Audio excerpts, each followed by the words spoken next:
یہ سبھی حروف ہم نے الف کے ساتھ میں جوڑ کر دکھائے ہیں. بھے کے ساتھ الف لگا دیا. بھاگو، بھاگی، بھاگو، بھاگی، بھاگا، بھاگے. ٹھیک ہے، یہاں پر ہمیں ان کی سب کی آوازیں معلوم ہو گئی ہیں. بھے کی گاف یہاں ساکن ہے. یہ ساکن والے لفظ ہوتے ہیں جو پیچھے والی آواز کے ساتھ جوڑ کر پڑھے جاتے ہیں. بھا الف بھا، گاف ساکن بھاگ. ٹھیک ہے، یہاں پر واو کی آواز کیا ہو رہی ہے؟ بھے الف بھا، گاف واو گو، بھاگو.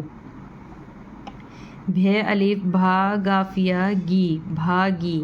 یہاں چھوٹی یا کی آواز ای میں نکل رہی ہے، بھاگی. یعنی کہ چھوٹی یا پر ہمیشہ زیر لگا کر پڑھا جاتا ہے. ٹھیک ہے، بھاگا. الف کی آواز ہمیشہ منہ کھول کر پڑھتے ہیں، بھاگا. بھاگے.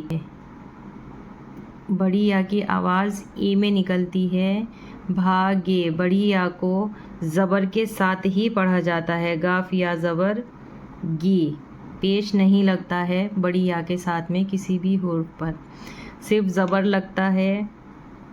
گاف یا گے، نون یا نے، چے یا چے. ٹھیک ہے، تو یہ ساری آوازیں آپ اچھی طرح سمجھ لیجئے. بھے الف بھا، گاف ساکن بھاگ. ٹھیک ہے، بھے الف بھا، گاف ساکن بھاگ.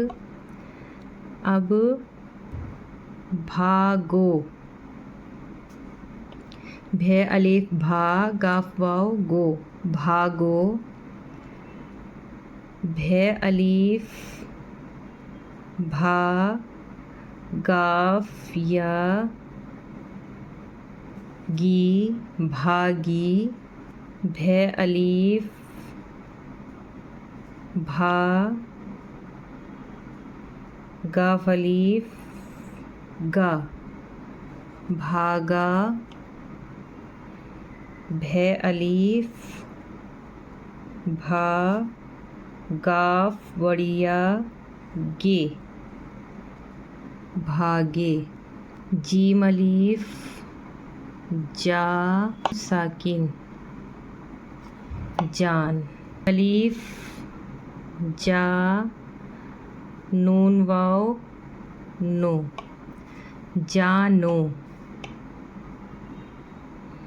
جیم الف جا، نون یا نی، جانی. جیم الف جا، نون الف نا، جانا. جیم الف جا، نون یا نے، جانے. بڑی یا تھوڑی ہمیشہ پیچھے سے شروع کرتے ہیں، یہاں سے نہیں لکھنا آپ کو یہ، کیونکہ اس میں جڑ کر اچھی نہیں لگتی ہے. اسی طرح نون الف نا، چے ساکن ناچ. نون الف نا، چے واو چو، ناچو. نون الف نا، چے یا چی، ناچی. نون الف نا، چے الف چا، ناچا. نون الف نا، چے بڑیا چے، ناچے. ٹھیک ہے، یہاں پر ہمیں ان کی سب کی آوازیں معلوم ہو گئی ہیں. بھے کی گاف یہاں ساکن ہے. یہ ساکن والے لفظ